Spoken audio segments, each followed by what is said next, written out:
Smile afternoon. आत्मवंदन सगळ्यांना. Yes. आजच्या या सेशन मध्ये आपणा सर्वांचे मनपूर्वक स्वागत. वेलकम.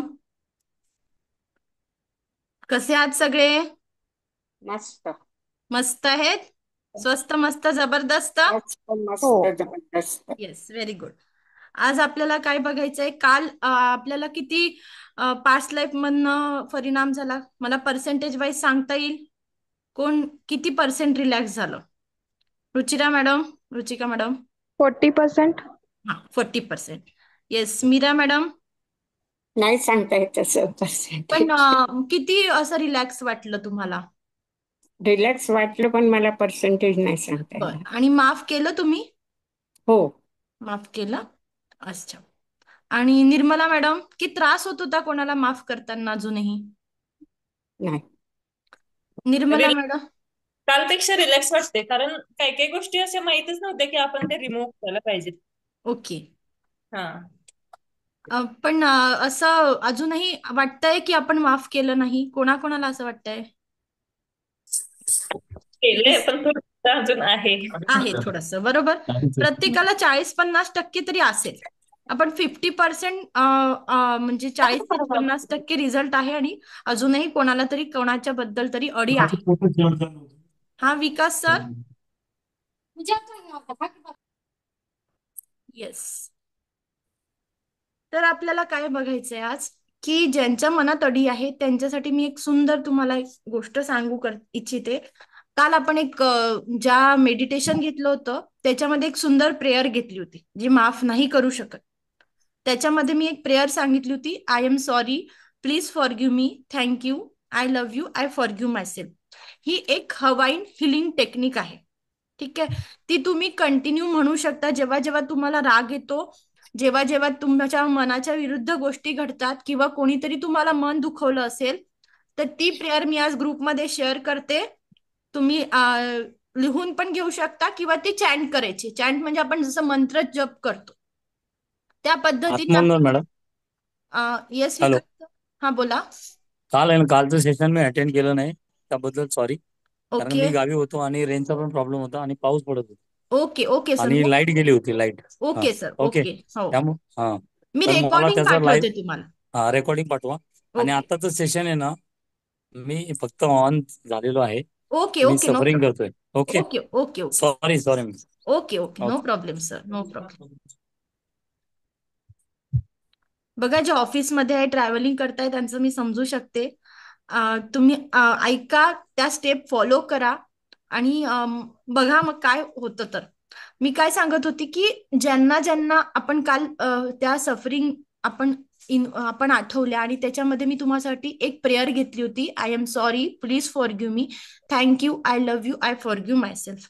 ही प्रेयर आपल्याला जेव्हा जेव्हा राग येतो आहे, किंवा जेव्हा जेव्हा अशा घटना आठवत आहे, तेव्हा आपल्याला म्हणायची आहे. मंत्र जसं आपण जप करतो त्या पद्धतीने त्या प्रेयरची आपल्याला चॅन्टिंग करायची आहे.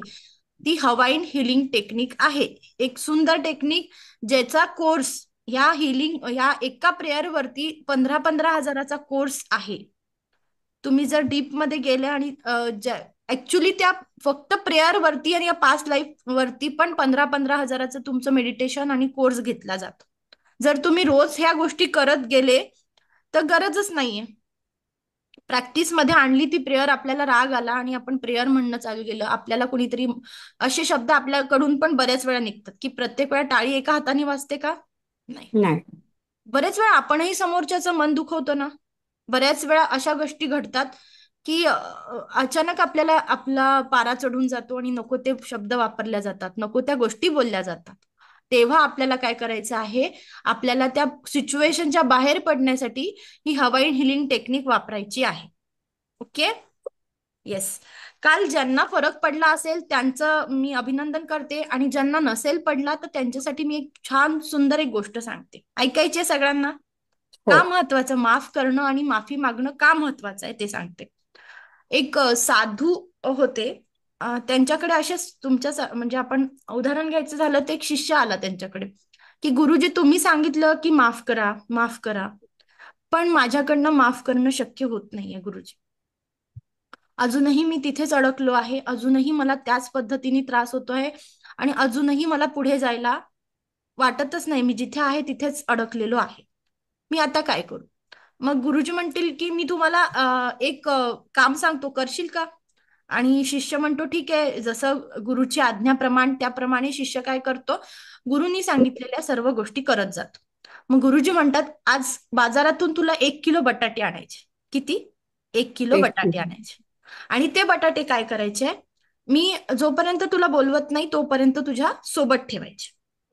मग गुरुजी म्हटले ठीक आहे, बटाटे आणतो आणि सोबत ठेवतो. आणि त्यानंतर मग वाटलं तर मी तुला बोलवेल, म्हणते की मी काही दिवसानंतर तुला मी बोलवेल.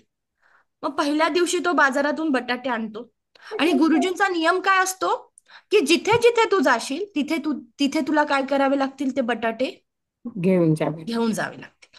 मग तो सकाळी उठतो, त्या बटाट्यांसोबतच झोपतो. सकाळी उठतो, वॉशरूमला जातो बटाटे सोबत, ऑफिसला जातो बटाटे सोबत, गाडीवरती बटाटे सोबत. प्रत्येक ठिकाणी काय करत असतो, त्या बटाट्यांचं ओझं 1 किलो असतं. किती असतं? 1 एकच. किलो. जास्त असतं का? नाही. प्रत्येक ठिकाणी ते बटाटे काय करत असतो, सोबत सोबत सोबत सोबत फार वैतागलेला असतो. आणि मग आपल्याला माहितीये की बटाट्याला जास्त दिवस ठेवलं की कोंब येतात, प्रत्येकाला माहितीये ना. मग त्याला हो. कोंब यायला लागतात. मग कोंब यायला लागतात तरी त्याला ते खूप इरिटेशन होतं. तरी तो गुरुची आज्ञाप्रमाणे, गुरु असावा ज्ञाता आणि शिष्याची लीनता, तो त्याच्या भावामध्ये तो प्रत्येक वेळेस राहतो की आपल्याला आपल्या गुरुनी सांगितलंय त्याप्रमाणे वागायचं. पण प्रत्येक वेळा ते बटाटे सोबत ठेवणार, घेऊन जाणार, प्रॅक्टिस करणार. आणि नंतर काय व्हायला लागतं, बटाटेंना सडायला लागतं. बटाटे सडायला लागल्यानंतर त्या बटाट्यातून घाण एक वासायला दुर्गंध लागतं. यायला लागतो. आणि दुर्गंध यायल्यानंतर त्या बटाट्याचा त्याला काय व्हायला लागतो, त्रास होतो. बरोबर. मग कळ्या व्हायला लागतात, मग अजून वैतागतो आणि चिडतो. एक दिवस चिडून गुरुजींकडे परत येतो. काय म्हणतो की गुरुजी हे काय सांगितलं आहे, हे बटाटे मी का कॅरी करायचे, का मला हे बटाटे सांगितले, यांनी मी कसं माफ करणार आहे. बरोबर. मग गुरुजी त्याला म्हणतात, अरे तू साधे 1 किलोचे बटाटे सोबत कॅरी करू शकत नाहीये आणि तू तुझे नको ते विचार, नको त्या गोष्टी, नको त्या लोकांना तुझ्या डोक्यामध्ये भरून ठेवलंय.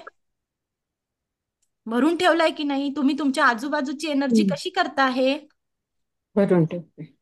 दुर्गंध करतोय ना आपण आपल्या आयुष्याचा, की सुगंध बनवत आहे? बरोबर. दुर्गंध होतोय आपल्या आजूबाजूला या बटाट्यांमुळे. आणि हे कांदे बटाटे कुठे भरले? आपल्या डोक्यात, आपल्या विचारांमध्ये, आपल्या संपूर्ण शरीरामध्ये, मनामध्ये, आत्म्यामध्ये. ही आपण जे माफ करत नाही आहोत त्यांनी कोण अडकून बसलं आहे? ते लोक आपण की आपण? आपण आपण सगळे अडकून बसलोय. येस उज्ज्वला मॅडम, बरोबर का? आपण अडकलो ना. कोणाला काही फरक पडतोय का? कोणाचं काही जातंय? नाही. तुम्ही ज्या सिच्युएशन मध्ये आहे, तुम्हाला ज्या लोकांचा राग येतो आहे, तुम्ही जे फेस करत आहे, तुमची प्रगती होत नाही आहे, याचं कोणालाही काही देणं घेणं नाही. नाही. मग आज काय करायचंय, अजूनही ज्यांनी माफ केलं नसेल त्यांनी परत परत आपल्याला काय करायचं, या प्रोसेस मधनं जायचं. आणि त्या लोकांना साधारणतः 21 दिवसाच्या प्रॅक्टिसनी आपल्याला काय होईल, आपण यांनी आपली तेवढी क्षमता वाढेल की आपण त्यांना माफ करू शकू. आपल्याला त्यांना का माफ करायचंय? आपल्या हितासाठी, आपल्याला ह्या सगळ्या आपलं प्रगती साधण्यासाठी. आणि आपल्याला आयुष्यात काय पाहिजे, हे पंचसूत्री जीवन पाहिजे. परमसुख, समाधान, आरोग्य, ऐश्वर्य आणि दीर्घायुष्य. निरोगी दीर्घायुष्य पाहिजे ना प्रत्येकाला. मग त्यासाठी, आणि जर माफ नाही केलं, आपल्याला कसं असतं की प्रत्येक याच्या आजार, मी तुम्हाला सांगणार आहे की प्रत्येक गोष्टीचे आजार कसे जनरेट होतात, कुठून कुठला आजार येतो. जर माफ नाही केलं तर माझ्या शरीराला नको त्या व्याधींनी मी असं आम्हाला पकडून ठेवतील, नको ते आजार येतील, नको त्या गोष्टी, नको त्या गोळ्या माझ्या आयुष्यात येतील. आणि जर ज्यांना पाहिजे नसेल त्यांनी काय करायचं आहे, या सिच्युएशन मधून बाहेर पडण्यासाठी समोरच्याला माफ करायचं आहे. वारंवार मेडिटेशन करून, आपल्या सफरिंग लिहून, आपल्याला ज्या गोष्टी अशा नकोशा वाटतात त्या प्रत्येक वेळा लिहायच्या आहे आणि लोकांना माफ करायचं आहे. कळतंय का माफ करायचंय? आपल्याला आयुष्याची एक नवीन सुरुवात करायची आहे इथून. आणि या सुरुवातीला आपण ही जी प्रेयर म्हटलेली आहे ती कंटिन्यू आपल्याला जेव्हा राग आला, जेव्हा क्रोध, कुठलीही अशी ईर्ष्याची भावना आली, द्वेषाची भावना आली, गिल्ट आली, दुःख झालं, तेव्हा प्रेयर आपल्याला काय करायची आहे, म्हणायची आहे. ओके. हो. आणि सुरुवात महत्वाची नाही. आतापर्यंत तुमचे जे वर्ष गेले असतील ते गेले असतील, जे झालं असेल ते झालं असेल, पण आजचा दिवस तुमच्या हातात आहे. हो, नक्कीच. आजचा दिवस आपल्या हातातून कोणी घेऊ शकतो का? नाही घेऊ शकत. आपल्याला बघा, त्या केएफसीचं, आपण प्रत्येक वेळा केएफसीचं माहिती आपल्याला उदाहरण, की त्यांनी कितव्या वर्षी, वयाच्या 64-65व्या वर्षी त्यांनी केएफसीची स्थापना केली आणि आज केएफसी ब्रँड झाला. एक आजी आहे, ती लाडूवाली आजी म्हणून ओळखल्या जाते. ती 74व्या वर्षी ती लाडू विकते. म्हणजे आपली सुरुवात करायला वेळ निघून गेली का? असे जगात असंख्य लोक आहे की वयाच्या कुठल्याही वर्षी सुरुवात केलेली आहे आणि त्यांना सक्सेस मिळालेली आहे ना. इच्छाशक्ती महत्वाची आहे. आपली विल पॉवर इथे काम करणार आहे. मला जर माझ्या दुःखातून बाहेर पडायचं आहे, मला जर या लोकांच्या दूर जायचं आहे, आणि मला काय पाहिजे, माझा पर्पज काय, मला परमसुख, समाधान, आरोग्य, ऐश्वर्य आणि दीर्घायुष्याची प्राप्ती करायची असेल, तर मला कुठेतरी मागच्या गोष्टी सोडून द्याव्या लागतील, विसरून जाव्या लागतील. आणि ह्या छोट्या छोट्या गोष्टींचा आपण जे ओझं घेऊन बसलो आहे ते कुठेतरी टाकून द्यावं लागेल. नाही तर ह्या ओझानी आपल्याही डोक्यामध्ये काय होतील, सडके बटाटे. बरोबर. एक दिवस या विचारांमुळे आपल्यालाही कुठेतरी बुरशी लागेल. कळालं का? माफ करायचं आहे. ज्यांनी ज्यांनी माफ नाही केलेलं आहे त्यांनी प्रयत्न करायचा आहे की त्या सिच्युएशनच्या बाहेर निघायचं आहे. आता आपण बघूया रेकी म्हणजे काय. रेकी, दिव्य रेकी शक्ती, ही अशी ऊर्जा आहे जी तुमच्यात, माझ्यात, प्रत्येकामध्ये. त्याबद्दल बऱ्याच लोकांना भ्रम असा आहे की रेकी अस्तित्वात आहे की नाही, रेकी काही अंधश्रद्धा आहे का, रेकी खरंच रेकी असते का. ह्या सगळ्या गैरसमजाचं आज मी तुम्हाला एक सुंदर उत्तर देणार आहे. ते म्हणजे असं की ही आपलीच शक्ती आहे आणि आपल्याच शक्तीचा आपण वापर करत असतो. तुमच्या, माझ्यामध्ये, प्रत्येकामध्ये ही शक्ती आधीपासून अस्तित्वात आहे. पण याला वापरायचं आपल्याला टेक्निक माहिती नाही आहे याची. हे कशा पद्धतीने याचा वापर करायचा, काय करायचं, आणि ही वापर करून आपण काय साध्य करू शकतो हे आपल्याला माहिती नाही. ही आहे होपोनोपोनो प्रेयर, जे मी तुम्हाला सांगितली. I am sorry, please forgive me, thank you, I love you, I forgive my self. ज्यांना लिहायचं असेल त्यांनी लिहून घ्या. I am sorry, please forgive me, thank you, I love you, I forgive my self. दिसते आहे? हो, मी करते मॅडम हे फॉलो. Okay, very good. जे करतात त्यांच्यासाठी आज आपण रेकी लेवल 1 ही पहिली शोधन क्रिया यामध्ये आपली सुरुवात केलेली आहे. रेकी म्हणजे काय? प्रेम आहे. रेकी काय आहे? आपल्या जीवनाला पूर्णत्वास नेण्यासाठी एक अशी साधना आहे ज्याच्यातून आपलं शारीरिक, मानसिक, भावनिक, आर्थिक, आध्यात्मिक आपण उन्नती साधू शकतो.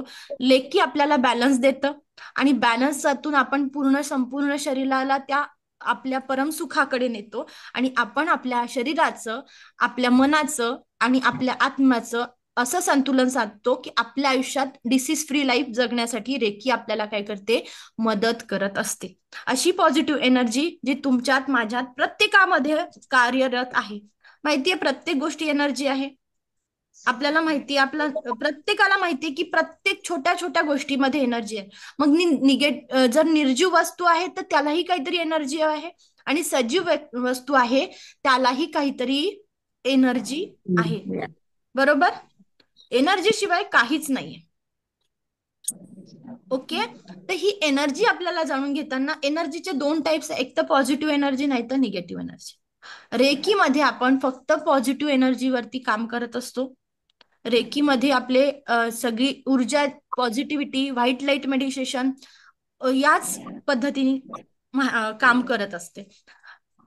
ही ऊर्जा आपल्याला जाणून घेताना लॉ ऑफ अट्रॅक्ट, आपल्याला एनर्जीचा लॉ माहिती आहे. Energy cannot be created nor be destroy. म्हणजे आपण त्याला क्रिएट करू शकत नाही किंवा डिस्ट्रॉय करू शकत नाही.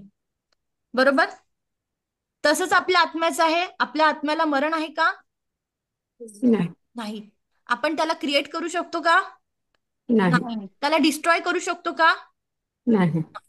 म्हणजेच काय, ह्या दिव्य ब्रह्मांडीय ऊर्जेला कोणीही क्रिएट करू शकत नाही, कोणीही डिस्ट्रॉय करू शकत नाही. It can be converted into one form to another. या ऊर्जेला आपण काय करतो, एका फॉर्म मधून दुसऱ्या फॉर्म मध्ये कन्व्हर्ट करत असतो. निगेटिव्ह एनर्जीला आपल्या पॉझिटिव्ह एनर्जी मध्ये कन्व्हर्ट करत असतो. या एकीबद्दल बऱ्याच लोकांना अंधश्रद्धा अशी आहे की रेकी केली आणि कुठेतरी दरोडा टाकला, रेकी केली आणि कोणाला लुटमार केली. त्या रेकीमध्ये आणि या रेकीमध्ये खूप फरक आहे. ती रेकी करणं म्हणजे पाळत ठेवणं, म्हणजे एखाद्या जे पोलीस लोक रेकी करतात, चोरांना पकडतात, ती रेकी आणि ही रेकी खूप डिफरंट आहे. ती रेकी आहे फ्रेंच रेकी. काय आहे? French French. रेकी. म्हणजे पाळत ठेवणे, एखाद्या गोष्टीवरती पाहणी ठेवणे आणि मग त्या चोराला पकडणे किंवा लक्ष केंद्रित करणे. मग पाळत ठेवतो तर आपण प्लॉटची पण पाळत ठेवतो, बरोबर? आपला प्लॉट असतो, तिथे काय काय करता येईल त्याची पण पाळत ठेवतो, त्याची पण पाहणी करतो. ती म्हणजे फ्रेंच रेकी आहे. आणि आपण जी रेकी शिकतो आहे ही जापनीज उपचार पद्धती आहे. ही आपण जी रेकी शिकत आहोत ही जापनीज उपचार पद्धती, जापनीज स्पर्श चिकित्सा आपण शिकणार आहोत. दोन रेकींचा फरक समजला? हो. नक्की. हा, कन्फ्युज व्हायचं नाही. तुम्हाला सांगता आलं पाहिजे की तुम्ही कुठली रेकी करता.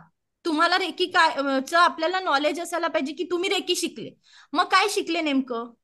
आपल्याच ऊर्जा आपल्याला कशा पद्धतीने वापरता येतील ह्याचं नॉलेज आपल्याला पहिल्या लेवलला शिकायला मिळतं.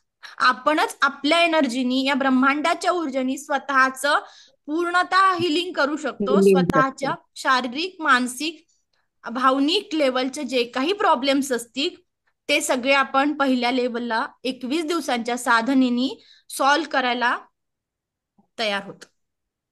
पण या 21 दिवसांची साधना फार महत्वाची आहे. जी आपण रेकीची साधना करतो ह्याच्यामध्ये ह्या 21 दिवसाच्या साधनेला खूप महत्व दिलेलं आहे. ही साधना न चुकता आपल्याला करायची आहे. या साधना करताना पिरियड्सचं कुठलंही बंधन नाही, कशाचंही काही बंधन नाही, नॉनव्हेजचं बंधन नाही. मॅडम त्याला टाइम एकच ठेवायचा का? टाइम सहसा ब्रह्ममुहूर्ताचा साधायचा असतो. बरं. जर शक्य असेल तर ब्रह्ममुहूर्ताचा टाइम ठेवा, नाही तर दिवसभरातून तुम्ही कधीही सूर्योदयापासून सूर्यास्तापर्यंत कधीही साधना करू शकता. अगदी रात्रीही करू शकता. जे लोक वर्किंग आहे त्यांच्यासाठी काहीही बंधन नाहीये. आपले साधी साधी गोष्ट असते. काही मेडिटेशन असतात, काही आपल्या बॉडी पॉइंट्सला हिलिंग करण्याची टेक्निक्स असतात. ते खूप सोपी आहे. फक्त पहिल्या लेवलला थोडासा जास्त वेळ द्यावा लागतो. पहिल्या लेवलला 40 ते 45 मिनिटं तुमच्या रेकी साधनेला वेळ द्यावा लागतो. आणि मग दुसऱ्या तिसऱ्या लेवलचा तो टाइम थोडा कमी होतो. संडेला आपलं अटेन्डमेंट झाल्यानंतर तुम्ही सुरुवात करणार ना? मी तुम्हाला साधना कशी करायची ते सांगेन. साधना तुम्हाला करायची असेल, 10 लोक जर असतील तर सकाळी मी झूम मीटिंग पण हे करून देईल. तुम्ही सोबत सोबत साधना पण करू शकता.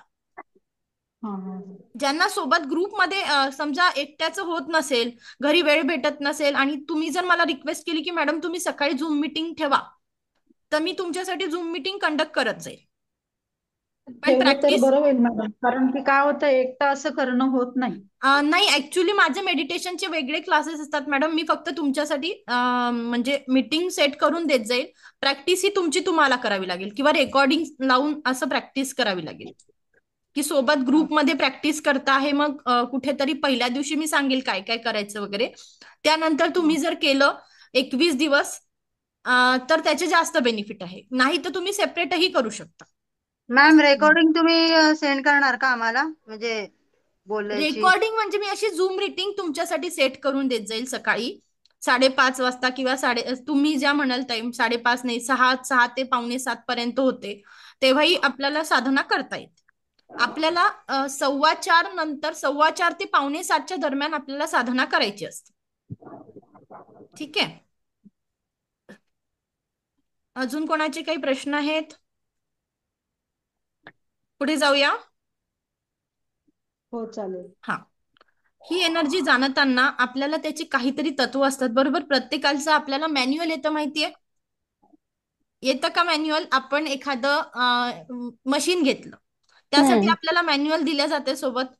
हम्म. हो. त्याचबरोबर या आपली ही जी रेकी साधना आहे त्यासाठी पण काही मॅन्युअल आहे.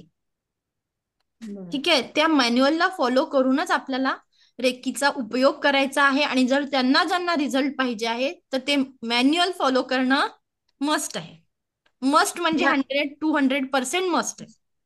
मॅम इंग्लिश वर्ड मधले थोडे मराठी पण करून सांगत जा. म्हणजेच असं की आपल्याला जसं मॅन्युअल येतं की नाही, एक इन्स्ट्रक्शन सेट येतो, आपल्याला काही नियम सांगितले जातात, हा.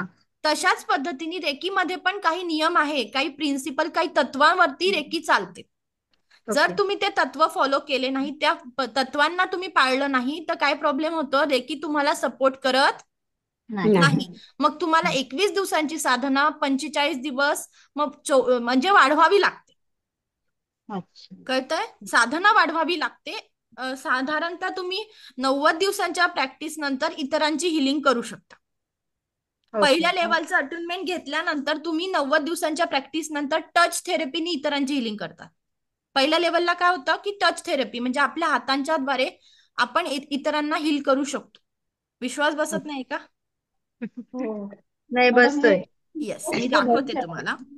ही रेकी कशा पद्धतीने फॉरेन मध्ये हॉस्पिटलमध्ये वापरली जाते.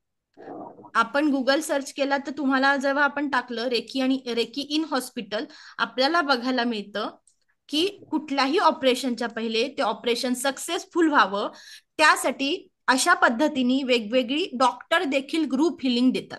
दिसत आहे सगळ्यांना? हो.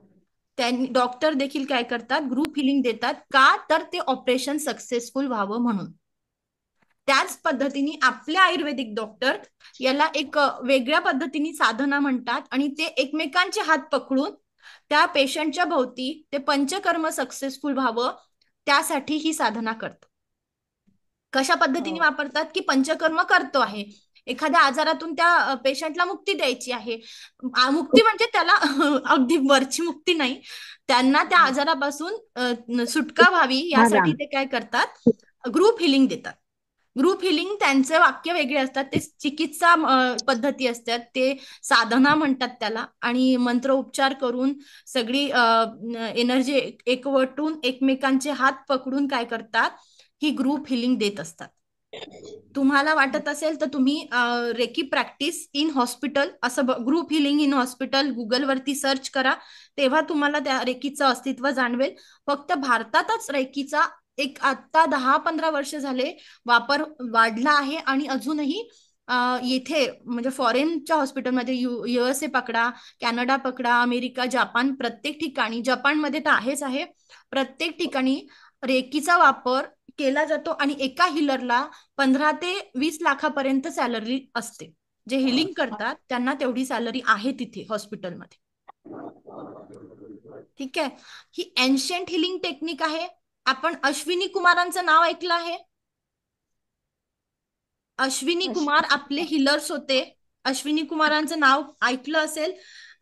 तर त्यांनी ही हिलिंग केली होती. अश्विनी कुमारांचे पुत्र जेव्हा कर्णाचं कवच कुंडल काढलं होतं आणि त्या कवच कुंडलानंतर जो दाह होता कर्णाच्या, त्या दाहाला त्यांनी काय केलं होतं, हळदीचा लेप लावून त्यांनी ती एनर्जी सेंड केली होती आपल्या हाताद्वारे. त्यांनी काय केलं होतं, रेकीचा उपयोग केला होता आणि कर्णाची हिलिंग केली होती. कारण युद्धाच्या अगदी 2 दिवस अगोदर त्याचे कवच कुंडल काढण्यात आलं होतं आणि तरीही कर्ण म्हणजे युद्धात भाग घेतला त्यांनी. ठीक आहे, त्याच पद्धतीने भगवान गौतम बुद्ध हे देखील रेकीचाच वापर करत होतं. यांच्याही ग्रंथामध्ये कमलसूत्र, भगवान गौतम बुद्धांच्या कमलसूत्र या ग्रंथामध्ये रेकीचा स्पर्श चिकित्सेत असा उल्लेख आढळला आहे. साईबाबा देखील लोकांना रेकीचाच वापर करत होते. त्याचप्रमाणे अथर्व वेदामध्ये आपला जो आपले 4 वेद आहेत, ऋग्वेद, सामवेद, अथर्ववेद, त्या आणि यजुर्वेद. तर आपल्या अथर्व वेदामध्ये रेकीचा उल्लेख स्पर्श चिकित्सा या नावाने आढळतो. हे रेकीचं आहे ते असा उल्लेख प्रत्येक ग्रंथामध्ये अथर्व वेदामध्ये आढळतो. आणि देखील आपले जे ऋषीमुनी होते, जे बघा त्यांची साधना करून ते पाणी शिंपडत होते, ते देखील चार्ज वॉटर होतं. एक प्रकारे त्यांनी काय केलं होतं, साधनेतून ते पाणी चार्ज. चार्ज होत होतं, कारण ते मंत्र साधना करत होते आणि त्या पद्धतीने आपला हात या पद्धतीने ठेवून एनर्जी सेंड करत होते, आशीर्वाद देत होते. अशा पद्धतीने काय करत होते, एनर्जी सेंडच करत होते, एनर्जीचाच वापर करत होते, दुसरं तिसरं काहीही नाही. ही एक टच थेरपी आहे. मी पहिल्यांदाच सांगितलं की आपण पहिल्या लेवलला आपण टच थेरपी शिकणार आहे, की आपल्या हाताने इतरांची किंवा आपल्या फॅमिली मेंबरची किंवा आपल्या स्वतःची आपण हिलिंग करणार आहोत. कारण पहिल्या लेवलला मी कुठलाही सिम्बॉल देत नसते. पहिल्या लेवलला फक्त आपल्याला अट्युनमेंट देऊन आपल्या चक्रा बॅलन्सिंग, आपली स्वतःची क्लिन्झिंग आणि आपल्याद्वारे स्वतःची हिलिंग आणि आपल्या फॅमिलीची हिलिंग आपण एवढं करू शकतो स्पर्श चिकित्सेने. दुसऱ्या लेवलला आपण डिस्टन्स हिलिंग शिकतो, म्हणजे आपण जिथे बसलो आहे तिथून आपल्या भारतामध्ये किंवा जगाच्या पाठीवर कोणालाही आपण रेकीची हिलिंग सेंड करू शकतो. तर आता जाणून घ्यायचे, हे आहे डॉक्टर मिकाऊ सुई. हे रेकीचे रिडिस्कवर म्हणता येईल, फाउंडर नाही म्हणणार मी, रिडिस्कवर यांनी रेकीचा केलं, कारण रेकीचा उल्लेख आपल्याच ग्रंथात आढळतो, आपल्याच ग्रंथात त्याचा वापर आहे. भगवान बुद्ध रचित कमलसूत्र या ग्रंथात देखील त्याचा उल्लेख आढळतो. त्यानंतर भगवान बुद्धांचे जे भिक्खू होते ते प्रत्येक ठिकाणी जेव्हा फिरत होते, त्या फिरता फिरता ते प्रत्येक ते त्या भिक्खूंना जे जे लोक भेटत होते त्या लोकांच्या वेदना दूर करण्यासाठी त्यांनी या स्पर्श चिकित्सेचा वापर केलेला आहे. आपले आधीचे जे ऋषीमुनी होते किंवा आर्य लोक जे आपल्या भारतात आले, त्यांनी काय केलं होतं, ते हिमालयामध्ये पहिल्यांदा आले होते. त्या हिमालयामध्ये त्यांनी साधना करून या स्पर्श चिकित्सेचाच वापर पहिल्यांदा शिकले. मग हळूहळू ते खाली यायला लागले, तर त्यांना कळालं की आपल्याला झाडांचाही वापर आपण करू शकतो. मग आयुर्वेदाची निर्मिती झाली आणि या पद्धतीने पुढे मग आपल्या मेडिसिन मध्ये रिसर्च आलेले आहे. पण आधी आपण फक्त स्पर्श चिकित्सेच्या साहाय्यानेच लोकांची हिलिंग करत होतो. कळता इथपर्यंत? फास्ट होत आहे? हो मॅम, कळते. फास्ट नाही झालं ना? नाही. पुढे जाऊया आपण. कोणाचे काही प्रश्न इथपर्यंत? कोणाला काही विचारायचे प्रश्न आहेत कोणाचे? लेवल 2 ला शिकायला किती दिवस लागतात? काय लेवल 2 शिकायला? लेवल 1 आता आपली 10 दिवसाची लेवल 1 असते, त्यानंतर 21 दिवसांची साधना करावी लागते. ठीक आहे. काही रेकी मास्टर काय करतात की लगेच अट्युनमेंट देतात. 2 अट्युनमेंट मध्ये साधारणतः 7 दिवसांची गॅप असायला पाहिजे. ठीक आहे. साधारणतः 7 किंवा, पण मी काय करते की काय होतं ना, आपण पहिल्यांदा तुमच्या चक्रा बॅलन्सिंग होत नाही. माझे जे मला स्टुडंटला माझा उद्देश असतो की त्यांनी पहिल्यांदा स्वतःची हिलिंग प्रॉपर झाली पाहिजे, स्वतःची क्लिन्झिंग झाली पाहिजे. स्वतः आता माझी लेवल 2 ची बॅच आणि मास्टर लेवलची बॅच पूर्ण कंप्लीट बॅच 1.5 महिना झाले चालू आहे. किती? 1.5 महिना. म्हणजे का तर मी पूर्ण डिटेलमध्ये समजून सांगते, डिटेलमध्ये शिकवते आणि त्यांना प्रॅक्टिस येईस्तोवर किंवा त्यांना सगळ्या गोष्टी जमेस्तोवर सोडत नाही. ओके. आता हे 10 दिवस लागतील आणि मग तुम्ही या 10 दिवसानंतर हे आता अट्युनमेंट झाल्यानंतर साधारणतः 1 मे पासून तुम्ही मास्टर लेवलची बॅच जॉईन करू शकता. ओके. अजून कोणाचे काही प्रश्न आहे? मॅडम, फर्स्ट लेवलला अट्युनमेंट घेतल्या सेकंडला पण घ्यावी लागते का? हो, प्रत्येक लेवलची अट्युनमेंट एकदा असते. म्हणजे फर्स्ट लेवलची एकदा अट्युनमेंट, दुसऱ्या लेवलची अट्युनमेंट, मग नंतर थर्ड लेवलची अट्युनमेंट, आणि ज्यांना मग टीचर लेवलची घ्यायची असेल तर त्यांची वेगवेगळी अट्युनमेंट असते मॅडम. मॅम, अट्युनमेंट म्हणजे संडेला तुम्ही जे देणार आहात ते का? हो, तेच. मॅम अट्युनमेंट म्हणजे अट्युनमेंट म्हणजे एनर्जी एक्सचेंज. आपण अट्युनमेंट अशी प्रोसिजर असते की तुम्हाला प्रत्येकाला, आता मी चक्र शिकवणारच आहे, आपल्या शरीरामध्ये असे काही चक्र असतात जे ही एनर्जी एक्सचेंज आपल्याला काय करायला लागतं की तुम्हाला ती एनर्जी सोबत कनेक्ट करायचं. पाईपलाईन माहितीये आपल्या, पाईपलाईन मध्ये ब्लॉकेजेस आले, कोण काढतं ते? प्लंबर काढतो. स्वतःला काढता येतात का आपल्याला? नाही. आजकाल पावडर निघाली. बरोबर. त्याच पद्धतीने आपल्या शरीरामध्ये हे एनर्जी आहे, कळते का? अट्युनमेंट न घेता देखील आपल्याला ऊर्जांचा स्पर्श जाणवतो. बघा, आपल्याला ऊर्जांचा स्पर्श केव्हा जाणवतो? जेव्हा आई, आपलं बाळ कितीही रडत असलं आणि आईने त्याला स्पर्श केला, काय होतं? चूप होतं बाळ. शांत होतं. आपलं खूप डोकं दुखत असेल आणि कोणीतरी मायेने डोकं चेपून दिलं, काय रिझल्ट बरं असतात? वाटतं. बरं वाटतं. डोकं दुखी पाय कमी दुखत होते. असलेल कोणी पाय दाबून दिले, छान वाटतं. हम्म. म्हणजेच काय, कुठेतरी एनर्जी आहे, स्पर्श. स्पर्शामध्ये आहे एनर्जी, ती आपल्याला ऍक्टिव्ह करायची.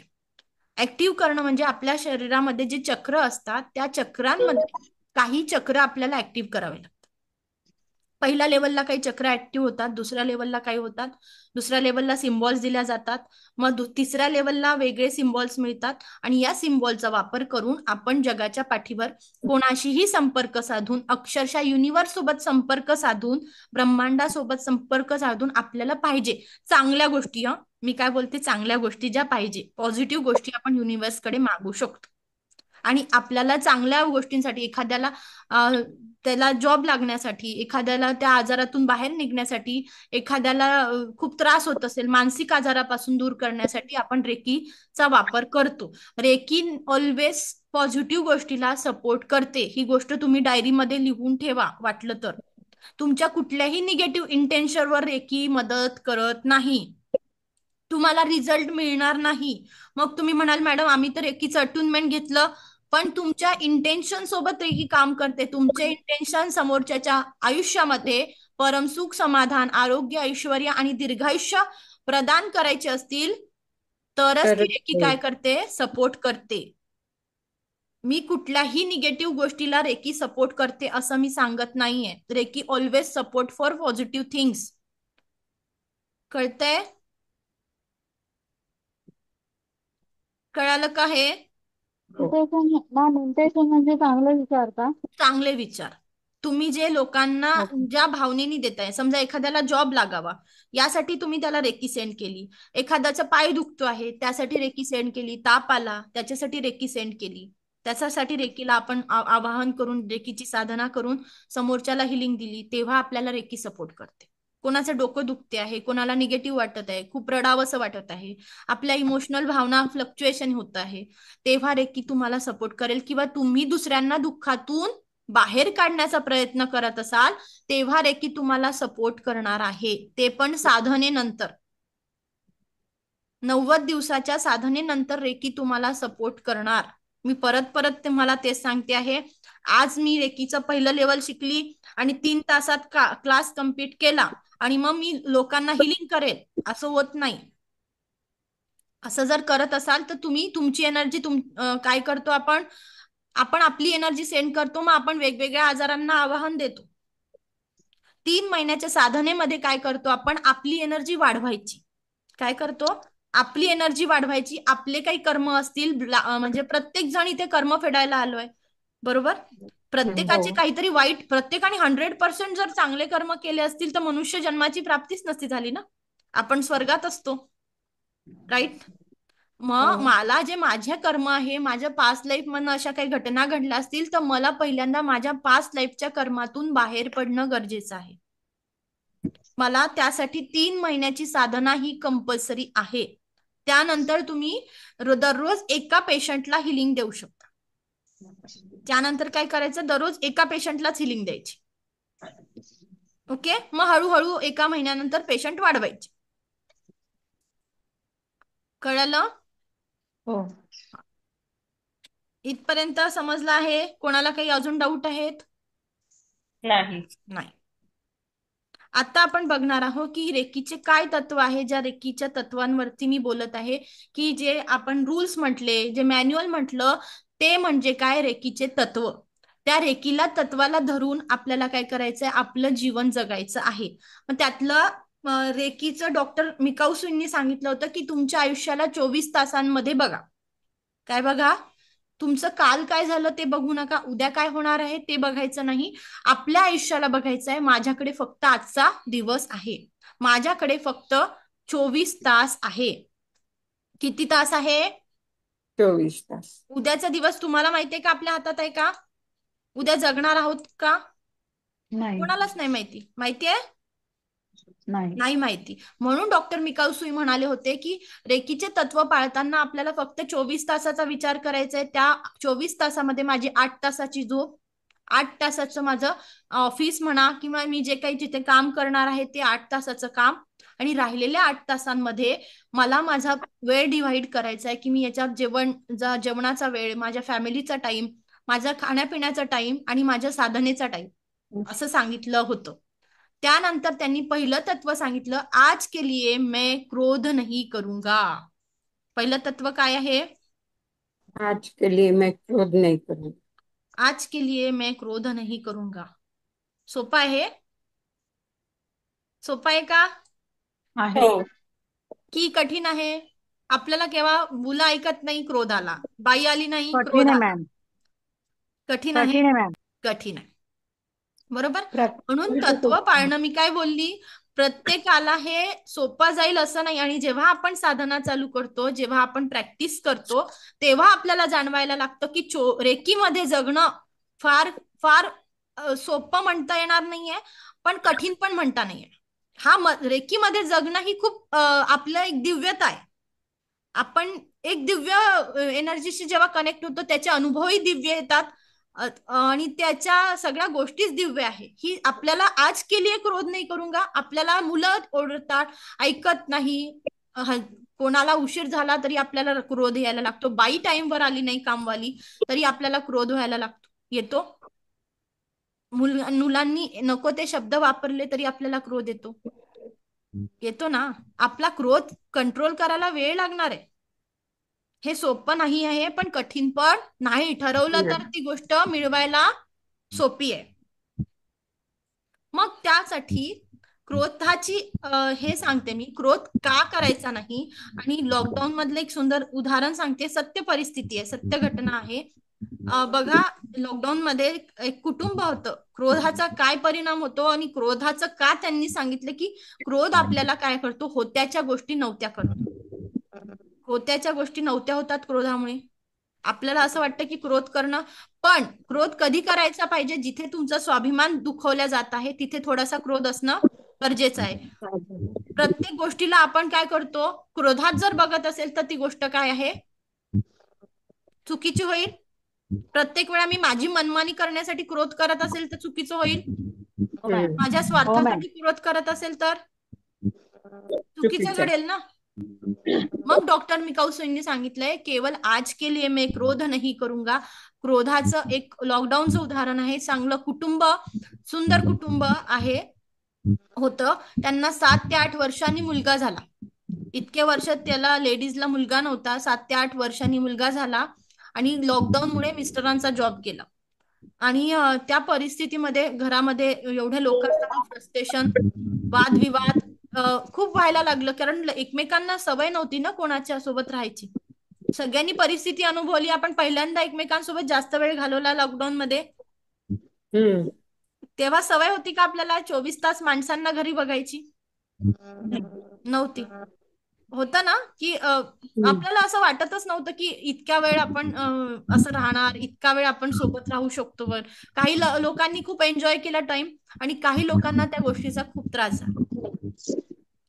खूप सुसाईडचं प्रमाण वाढलं, डिप्रेशनचं प्रमाण वाढलं, कारण त्या गोष्टींची लोकांना सवय नव्हती. आणि अशाच घटनांमध्ये त्या लेडीजच्या मिस्टरांचा जॉब गेला आणि त्याचा परिणाम असा झाला की ती इतकी वैतागलेली होती. घरातले कामं स्वतःला करावं लागत होते. घरातले 4-5 मेंबर्स सगळे घरी राहत होते आणि तिचं स्वतःचं काम सुरू असताना एक दिवस सहजच मुलांनी म्हटलं की आई मला भूक लागली, काहीतरी खायला दे. आणि या सिच्युएशन मध्ये तिला न कळत त्या मिस्टरांच्या जॉबचं टेन्शन, EMI चालू, कारचा EMI चालू, आणि नकळत तिने काय केलं, बाळाला, आपल्या 7 वर्षाच्या बाळाला काय केलं, बटाटा मारून फेकला. आणि बटाटा मारून फेकला तर तो बटाटा त्याच्या शरीराला लागला, पण त्याला जिथे म्हणजे त्याला त्या पद्धतीने तो हल्ला आणि ती परत चिडली की मी तुला मारत होती आणि तू तिथून हालचाल केली. आणि ती त्याचा हात मारायला गेली तर त्यांनी परत वाचवायला गेला. तर त्याचं डोकं बाथरूमला बघा कडा असते, त्या बाथरूमच्या कडेवरती आदळलं आणि त्याच्या डोळ्याला तिथे इजा झाली. ज्या मुलासाठी तिने आतोनात प्रयत्न केले होते, ज्या मुलाला तिने जन्माला घालण्यासाठी तिने नको त्या गोष्टी केल्या होत्या, या प्रोसेस मधनं गेली होती आणि त्या मुलाला तिने होत्याचं नव्हतं झालं असेल, होतं होणारच होतं, पण त्या ईश्वराची कुठेतरी काहीतरी पुण्याई असेल, त्या घरामध्ये ईश्वराचा वास असेल म्हणून त्याचा फक्त डोळा गेला. डोळा असा चांगला असा फुगला होता, असा सुजला, काळा काळा डोळा झाला होता, रक्तबंबाळ झाला होता तो डोळा. काय झालं असतं? क्रोधाचं काय झालं असतं आज सांगा मला. कोणाकडेच उत्तर नाही. ज्या मुलासाठी तिने अतोनात प्रयत्न केले होते, ज्या मुलाला तिने तिला एवढ्या वर्षानंतर मुलगा झाला होता, एवढे सगळे प्रयत्न करून त्याला 7-8 वर्षानंतर मुलगा झाला, त्यानंतर त्या मुलाला तिने असं वागवलं. काय झालं असतं त्या मुलाचं जर ते डोकं आदळलं असतं, डोळ्यावरती डोकं आदळलं म्हणून ते झालं. त्यांनी वाचवायचा प्रयत्न केला स्वतःला आणि त्याचं डोकं बाथरूमच्या कडेवरती आदळलं. बरोबर? त्या मुलाचा जीव पण जाऊ शकला असता. हो मॅम. जाऊ शकला असता. त्याला तो जीव गेला. ही या डोळ्यामुळे तिला भानावरती आली, कुटुंबातले सगळे भानावरती आले की हिची खूप चिडचिड होते, कामांचं डिव्हिजन करणं गरजेचं आहे, प्रत्येकाने थोडी थोडी जबाबदारी घेणं गरजेची आहे. कारण कोणालाच एवढी सवय नव्हती. तेव्हा ती स्वतः भानावर आली की या सगळ्या गोष्टी तिला समजायला लागल्या की माझा क्रोध कुठेतरी वाढतो आहे, माझं स्वतःवर कंट्रोल राहत नाही, मी कुठेतरी डिप्रेशन मध्ये जाते. या 7 वर्षाचा मुलगा एवढूसा आणि छोटीशी भूक लागली, तिचं तारांबळ उडत होती कामामुळे आणि तिच्या क्रोधाचं रूपांतर नको त्या गोष्टीमध्ये झालं होतं. त्या घरात स्वामींचा वास होता, काहीतरी ईश्वराची साधना असेल म्हणून ते पोराचा डोळा वाचला. म्हणजेच काय, क्रोधाचा मुळे एक छोटासा क्रोध येतो, एका छोट्या गोष्टीमुळे लोक काय करतात. आता कुठली बँगलोरची घटना आहे, त्यांनी बायकोला मारून टाकलं, बायकोला सुटकेस मध्ये पॅक केलं. काय झालं होतं बघितलं तुम्ही? ऐकलं ना? हा, पेपर मध्ये आलेले. काय आहे ते क्रोध कशासाठी? एवढूशा भांडणांनी, लव्ह मॅरेज, सगळ्या गोष्टी. आणि त्यांनी काय केलं, बायकोला मुंबईला राहायचं होतं, त्याला बँगलोरला जॉब लागला होता. वाचाल एकदा पेपर, वाचत चला. आपल्याला माहितीये का, आपण आपल्याच विश्वात रममान असतो आणि बाहेरच्या गोष्टी आपल्याला कळतच नाही की काय काय घडतं. आज काय झालं विचार, म्हणजे सगळं कुटुंब उद्ध्वस्त झालं ना. ती गेली, तो जेलमध्ये जाईल, हो की नाही? म्हणून काय आहे, क्रोध आपला चांगला आहे, क्रोध नको आहे असं म्हणते का मी? क्रोध पाहिजे, पण कुठे पाहिजे? कुणासमोर क्रोध दाखवायचा? जिथे तुमचा स्वाभिमान दुखावला जातो आहे तिथे तुम्ही थोडासा क्रोध आणणं गरजेचं आहे. नाहीतर 10 मारून घेताय, 10 आपल्याला स्वतःवरती अत्याचार करून घेताय, तिथे तुम्ही क्रोध नाही दाखवत आणि नको त्या लोकांवर, छोट्या छोट्या मुलांवर जर क्रोध काढत गेले तर काय होईल? कुटुंब उद्ध्वस्त होतं. म्हणून डॉक्टर मिकाऊ म्हणाले होते की तुम्ही क्रोधावरती नियंत्रण ठेवा. क्रोध के आज के लिए मैं क्रोध नहीं करूंगा. समजलं पहिलं तत्व? नक्की पाळायची. ज्यांना ज्यांना वाटतं आहे की आपण याच्यामध्ये पूर्ण लोकांची, हे बघा, मी तुम्हाला इथे आणलं नाही, तुम्ही आणले नाही, आपल्याला रेकी शक्तीने एकमेकांसोबत जोडलेलं आहे. आणि रेकी शक्तीने जोडलेलं आहे म्हणजेच काय की ती बघते की तुमच्यामध्ये ती इच्छा शक्ती आहे की तुमच्या मार्फत कोणाची तरी हिलिंग होईल. मी प्रत्येक ठिकाणी पोहोचू शकते का? नाही पोहोचू शकत. मी प्रत्येकाला सांगू शकते का? प्रत्येक घरामध्ये जाऊ शकते का? माझा उद्देश एवढाच आहे की प्रत्येक घरामध्ये एक तरी रेकी साधक असावा, जेणेकरून कोणाच्याच घरी डिप्रेशन मध्ये कोणी जाऊ नये, कोणाला एन्झायटी होऊ नये, कोणाला आपला पेन जर होतो आहे तर प्रत्येक वेळा आपण, काही गोष्टी अशा असतात की डॉक्टरांकडे पण सोल्युशन नसतं, काही गोष्टी त्याच्यावरती सोल्युशन फाइंड आउट करायला पाहिजे. म्हणून प्रत्येक घरात एक रेकी साधक असावा, हाच माझा उद्देश. तर हे रेकी साधक काय करतात, प्रत्येक घरात जे एक रेकी साधक असावा याचा उद्देश एवढाच की प्रत्येकापर्यंत या ऊर्जा पोहोचाव्या, प्रत्येकाला ही पॉझिटिव्हिटी, ही जी सकारात्मकता मी जगत आहे, मला जे अनुभव आले, माझ्या ज्या काही स्टुडंट्स जे सगळे करता आहेत, सगळे हिलिंग करता आहेत, ते प्रत्येक पर्यंत पोहोचावे. एवढाच एक छोटासा उद्देश. पुढचं तत्व आपल्याला बघायचंय.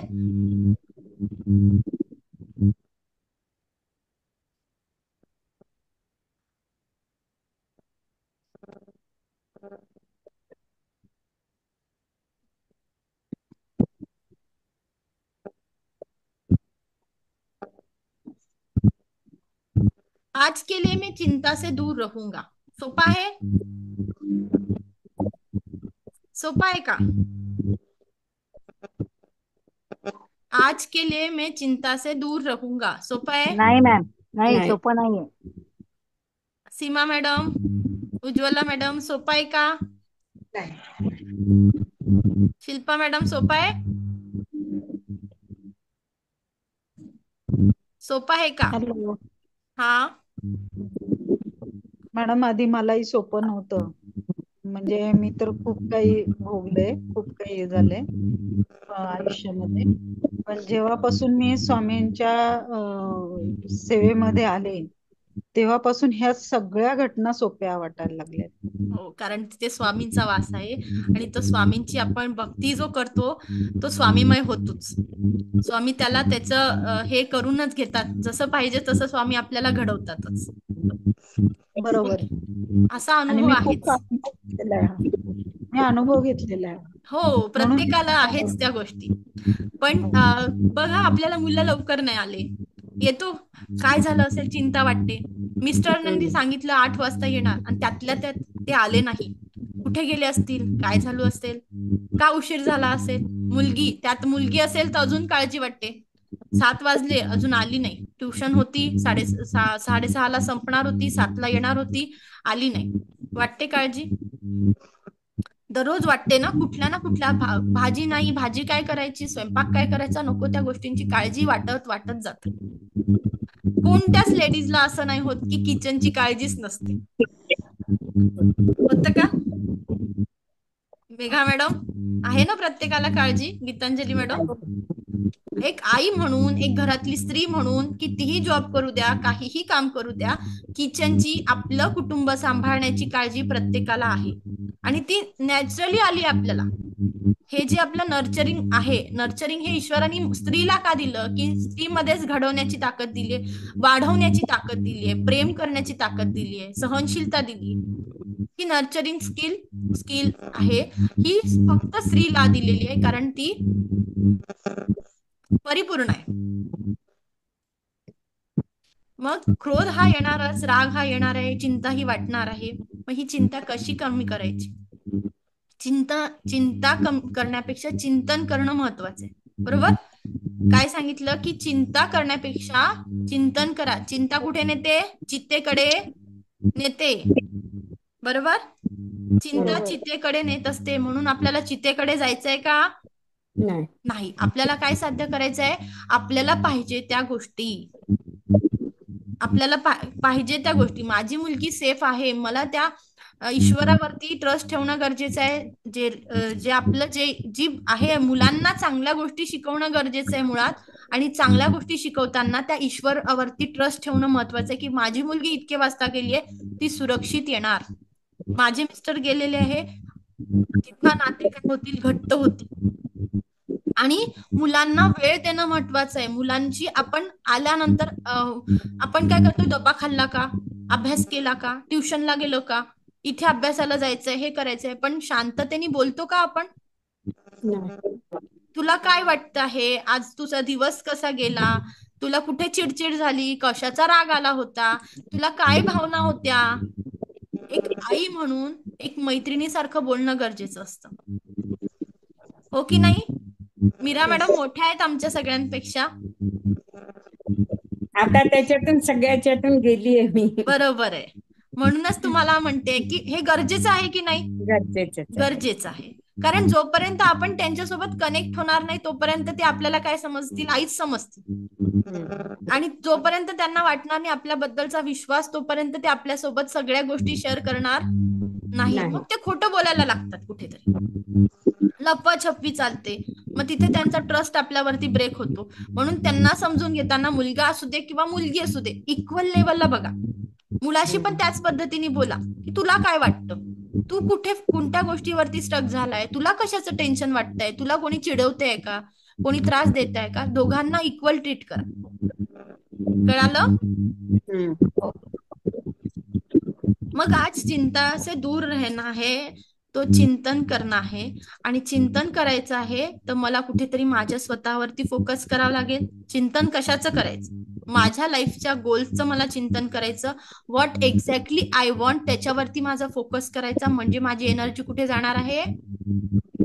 माझ्या पॉझिटिव्ह गोष्टींकडे जाणार आहे. आणि जिथे माझी एनर्जी जाणार आहे ती गोष्ट काय होणार आहे? एक्सपांड आणि ग्रो होणार, वाढणार आहे दिवसेंदिवस. माझी एनर्जी जर माझ्या हेल्थला मी दिली की माझी हेल्थ चांगली राहावी, मी खाणं पिणं डाएट सगळं करते, तर माझी तिथे रिझल्ट मिळतील. बरोबर? मी माझं डाएट कंट्रोल करण्याचा प्रयत्न केला, मी सगळं फॉलो केलं, तर मला वेट लॉस मिळेल, 100% मिळणार आहे. मला जर माझं खूप काम करण्याची इच्छा होते पण मी झोपा काढते आणि मी थोडं ठरवलं की आज मी 10 मिनिटं लवकर उठेल, मग मी उठण्याचा प्रयत्न करते, मग दुसऱ्या दिवशी मी 10 मिनिटं परत, असं जर मी 8 दिवस केलं तर कुठेतरी मी कामामध्ये इन्व्हॉल्वमेंट दाखवेल. होत आहे ना असं? याच पद्धतीने काय करायचं आहे, आपल्याला पुढे जायचं आहे. माझा गोल हा आहे की रेकीमध्ये सांगितलं गेलंय की आजच्या दिवसामध्ये बघा, आजच्या दिवशी क्रोध करू नका, आजच्या दिवशी चिंता करू नका, चिंतेच्या ऐवजी चिंतन करा, प्रेयर करा, प्रार्थना करा. तुमचं जे काही आहे त्या ईश्वर गुरूंवरती, त्या शक्तीवरती विश्वास ठेवा, ट्रस्ट ठेवा, सगळं काही साध्य होणार आहे. सोपं आहे? सोपं आहे ना? करायला गेलं तर सोपं आहे. तुम्ही जर या गोष्टीची प्रॅक्टिस केली तर तुम्हाला नक्कीच सोपं वाटणार आहे. मी पाणी टाकतो तर पिऊन घे तुझ्या. झाली का बेटा? समजलं? इथपर्यंत समजलं? हे चिंतन, येस, चिंतन करायचं नाही आहे. पुढचं तत्व आहे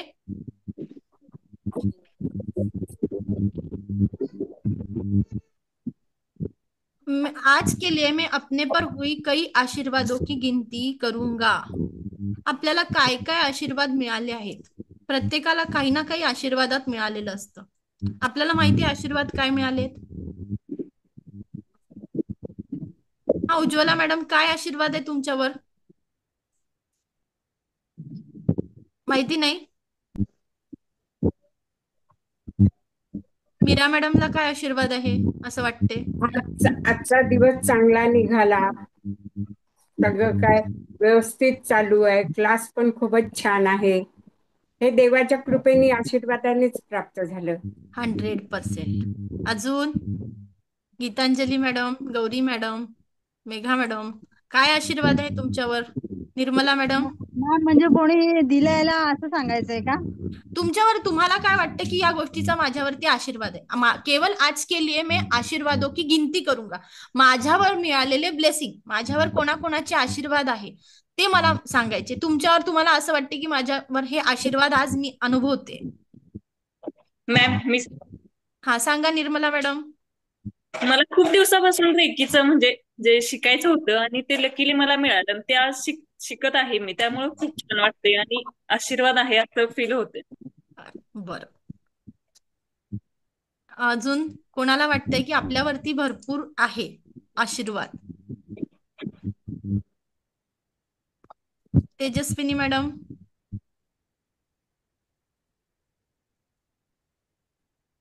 पहिला आशीर्वाद सांगू काय आहे? ईश्वराचा पहिला आशीर्वाद की आज आपण आपला आजचा दिवस बघितला, हो की नाही? आजचा दिवस बघितला हा पहिल्यांदा आशीर्वाद आहे आपल्या सगळ्यांसाठी.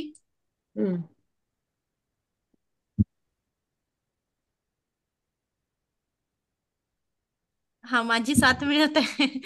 Thank you, lots of gratitude to you too. की आपल्याला प्रत्येकाला आजचा दिवस दिसला, आजचा दिवस आपण बघितला, आज सकाळी आपण जर उठलो तर हा पहिला आशीर्वाद. आपल्यासोबत आपलं कुटुंब किंवा म्हणजे आपल्या घरात आपले मुलं असतील, आपले नातवंड असतील, आपले आई वडील असतील, आपले भाऊ बहीण असतील, जे कोणी आपल्या फॅमिली मेंबर्स आहेत ते सगळे उठले आहेत. आपल्याला कोणी जगातून आजच्या दिवशी जर कोणी टाटा बाय बाय केला नसेल आणि माझं सगळं कुटुंब आज सगळं आहे व्यवस्थित, हा मोठा आशीर्वाद आहे. माझी मुलं व्यवस्थित दिसले मला आज डोळ्यांनी, उठलेत, ते शाळेत गेले असतील किंवा ते काही काम करत असतील, खेळत असतील, हा आशीर्वाद मोठा नाही आहे की नाही? आणि त्या ईश्वराने मला उठवलं, माझ्या आत्म्याला, माझ्या शरीराला व्यवस्थित ठेवलं विदाऊट डिसीज, बरोबर? मला कुठलाही डिसीज नाही. झोपेमध्ये बऱ्याच लोकांना हार्ट अटॅक येतो, बऱ्याच लोकांना पॅरालिसिस होतो, बऱ्याच लोकांना स्ट्रोक येतो, बऱ्याच लोकांना काय काय होतं. मी जर आज स्वस्थ आहे, मी आजचा दिवस एन्जॉय करते आहे, म्हणजे कुठेतरी मला आशीर्वाद आहे.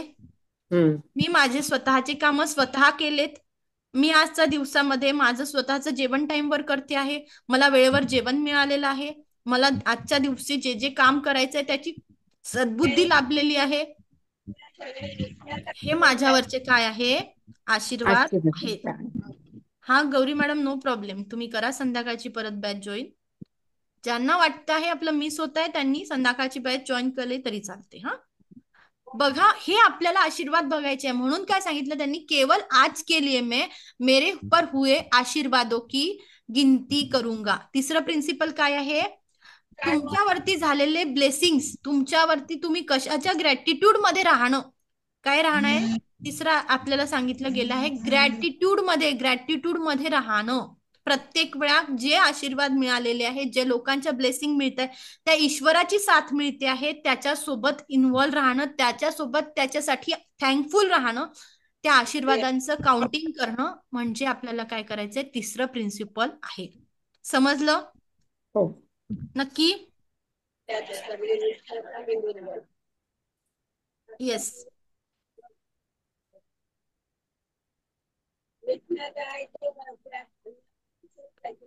अजून कोणाला काय प्रश्न आहे?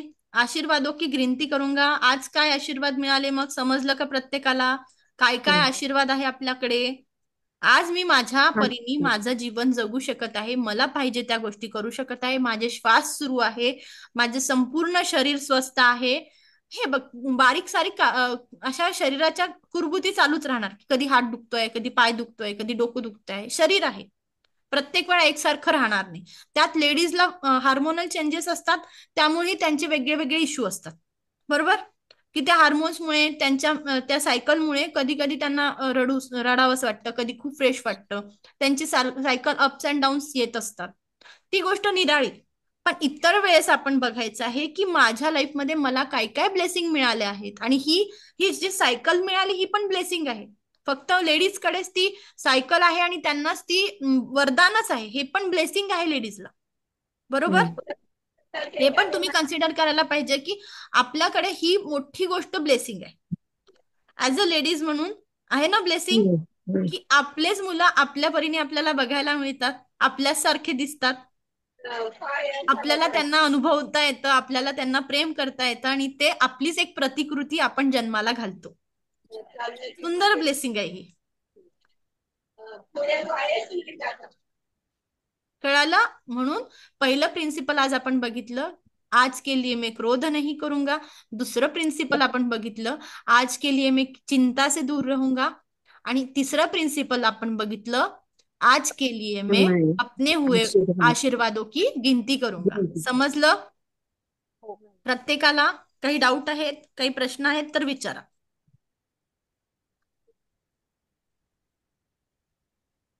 कोणाचे काही प्रश्न आहेत? No ma'am. Yes, okay. Seema madam, Geetanjali madam, Ujjwala madam, दोन्ही उज्ज्वला मॅडम. मॅम, ओ निर्मला मॅडम बोला. तुम्ही आता सांगितलं ना, आज केले मैं क्रोध नाही करूंगी. जर आपल्याला राग आला असेल तर मग आपण तो जर व्यक्त नाही केला तरी पण त्रास होतोय आपल्याला. लिहून काढायचं. राग आला, लिहून काढायचं. प्रत्येक गोष्ट मी काय सांगितलं, जे वाटतं आहे की चुकीचं घडतं आहे, गिल्ट येत आहे, राग येतोय, द्वेष वाटतोय, मत्सर वाटतो आहे, तो लिहून काढायचा. आणि मी तुम्हाला चॅलेंज देते किंवा मी गॅरंटी घेते, या 90 दिवसाच्या साधनेनंतर तुम्ही एका न्यूट्रल लेवलला जाता. तुमच्यामधली, तुम्हाला म्हणून सेल्फी चॅलेंज दिलंय की आज तुम्ही सेल्फी काढा आणि 90 दिवसाच्या साधनेनंतर सेल्फी काढा. तुमच्यामध्ये तुमचंच परिवर्तन तुम्हाला जाणवेल. तुम्हालाच तुमच्या घरातले म्हणतील, अगं तू खूप बदललीस, अगं तुला वेळच मिळत नाही, अगं काय करतेस काय, तुझ्याकडे तर टाइमच नसतो आमच्याकडे यायला. हे तुम्हाला जाणवेल, हे तुम्हाला रिझल्ट मिळतील. कळालं? ओके. हा तेजस्विनी मॅडम, काही प्रश्न होता तुमचा? नाहीये मॅडम. येस, समजलं मी जे सांगितलं ते? हो समजलं. येस. चला मॅडम आपण, हो बोला, कोण आहे? मॅडम बोला ना. मला विचारायचं, समजा आपल्याला राग आला तर आपण हे तुम्ही सांगितलं I am sorry, please do for me, हे आपण बोलू शकतो ना? हो, आपल्याला राग आला तर पहिल्यांदा गोष्टीचा काय राग आला ते लिहायचं. ठीक आहे, ते रागाची भावना तेव्हा आपल्याला काय करायची, बाहेर काढायची आहे ना, तर बाहेर काढताना पहिलं राईट डाऊन. रागामध्ये एक तर डिसिजन घ्यायचं नाही. रागामध्ये 1.5 तास आपण काहीच करणार नाही. कशा 1.5 तास पद्धतीने ते लिहायचं की काय लिहायचं? जे वाटतं ते जे नॅचरली वाटतं आहे, की घटना काय घडलेली आहे, सफरिंग काय होत आहे, तुम्हाला कोणाला मारावंसं वाटत असेल, तुम्हाला काय जे वाटत असेल ते लिहून काढायचं. आणि ते लिहिणं झाल्यानंतर प्रेयर म्हणायची. प्रेयर म्हणायची. मी आज रात्री प्रेयर टाकते ग्रुपवर. रात्रीचं सेशन झालं की I am sorry, please forgive me, thank you, I love you, I forgive my self. त्यानंतर स्वतःला देखील माफ करणं गरजेचं आहे. हा शेवटचा जो पार्ट आहे तो मी स्वतः टाकलेला आहे, जेणेकरून तू बघा, आपण स्वतःला पण माफ करायला पाहिजे ना. ही नॅचरल भावना आहे. नॅचरल भावना आपल्याला समजायला पाहिजे. ज्या भावना आपल्याला जेव्हा जेव्हा वाटतात, रागाची वाटते, प्रेमाची वाटते, ईर्ष्याची वाटते, ती समजली पाहिजे. आपण आपल्याला समजलो पाहिजे. कधी कधी होतं ना की बऱ्याच वेळा आपल्याच सोबत घडलेल्या घटना आपल्याला स्वतःलाच अनालिसिस होत नाही की याचं कारण काय, का मी चिडली. कुठेतरी मूळ असतं की नाही. मूळ केव्हा समजेल, जेव्हा मी माझ्या भावना समजून घेईल, मी स्वतःला वेळ देईल. आपण काय होतंय की या धकाधकीच्या जीवनामध्ये स्वतःचाच विचार करत नाही की लास्ट टाइम मला काय झालं होतं, कुठल्या गोष्टींचा आनंद झाला होता, ते गुलाबाचं फूल कधी कोणाला मला कधी दिलं होतं. वर्षानुवर्षे आपण त्याचीच वाट बघतो की नवरा मला गुलाबाचं फूल देईल, नवरा माझा बर्थडे सेलिब्रेट करेल. पण इनिशिएटिव्ह आपण पण घेऊ शकतो हे विसरतो आपण. प्रत्येक जण मनुष्य प्राणी आहे, हो की नाही? हो. येस, समजलं इथपर्यंत? येस. आज आपण इथे थांबतो आहे. मला ऐकून घेतलं यासाठी कोटी कोटी आभार. दिव्य रेकी शक्ती हे ब्रह्मांड ईश्वर गुरु तुमच्या सगळ्यांच्या आयुष्यात परम सुख, समाधान, आरोग्य, ऐश्वर्य आणि दीर्घायुष्य प्रदान करो, हीच मी ईश्वरचरणी प्रार्थना करते. Reiki blessed you, angel blessed you. Thank you, thank you, thank you so much. Thank you ma'am. Thank you, thank you. उद्या आपण बाकीचे राहिलेले प्रिन्सिपल बघणार आहोत. Yes, okay. Thank you. Have a nice day.